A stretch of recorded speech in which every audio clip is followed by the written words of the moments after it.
nangumpay diri paglaso niya wala gi itip ba. No mo resulta sa na-fair grass pag yung pagkakumpay hindi sagad sa lupa. Ito yung tumutubo payat. Kaya ito i-ano natin dito sa sagad natin sa lupa yung pagkaputol. Meron kasi mga nanghihingi ng kumpay dito na nangunguha lang dito sa itaas. Ito sagad natin sa lupa para maganda yung tubo niya.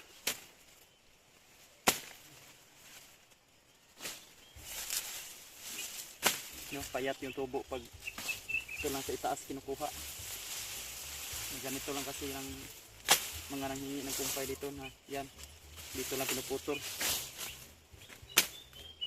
Dapat dire jud sa daw yun apil jud sa duo sa yuta ba para tambok og subol.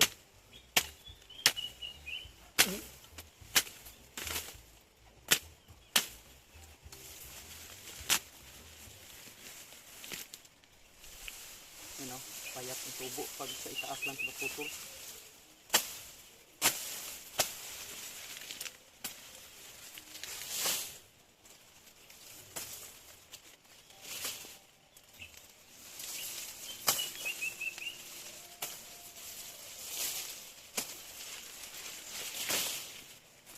Dapat diretso uta.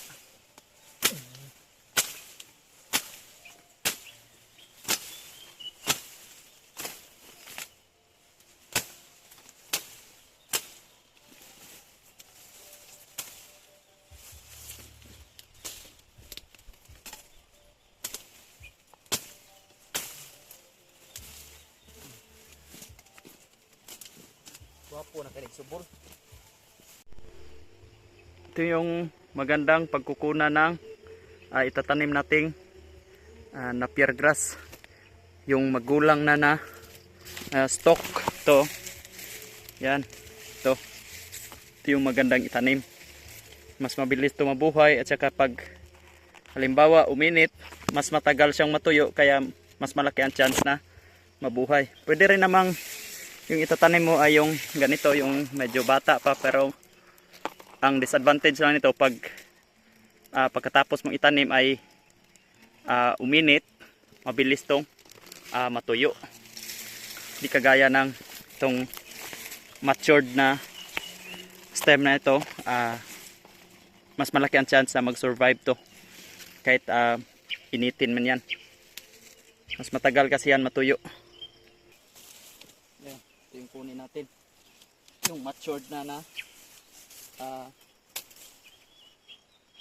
stem.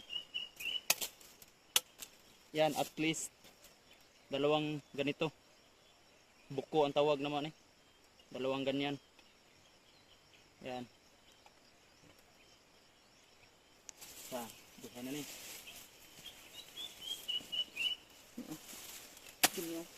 Gulang sa punuan.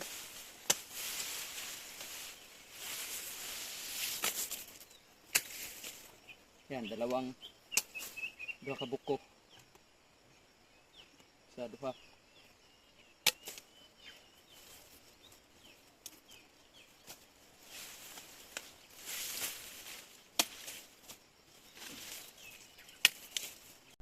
Dire na to itanom sa bakilid kayo. Araw. Dire ato ilinya para protection sa soil erosion. Pasan. Para may sagbot. Yan, ganito lang kadali magtanim oh. Imong islanting na pagtanom. Ana takag di lang kay kusog. Pwede ra sad pabarugon og tanom. Naon ra pagtanom pero mas pindot mong anion mo pagtanom. Pahigda ba? Paana bitaw. Yan. Nga. Tapakan og hinay di lang kay kusog. Para matagal matuyo pag halimbawa pag uminit, matagal siyang pasukan ng hangin kasi naka-compress yung lupa.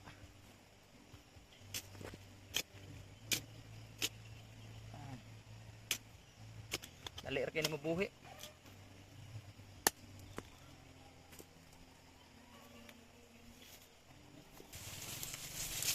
Ayan.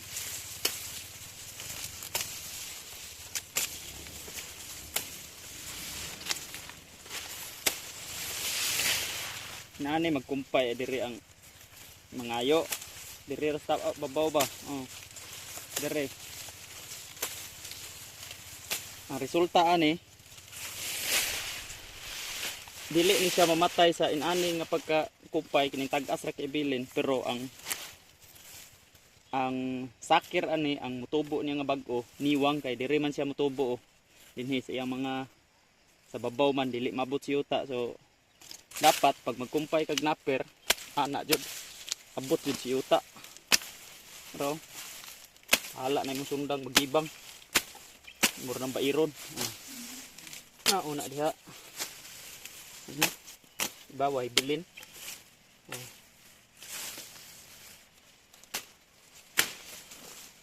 Pero ay kabalaka kay after 70 days ani pwede na sa kumpay usab. Ang nagbasan kada kini hagunoy dre.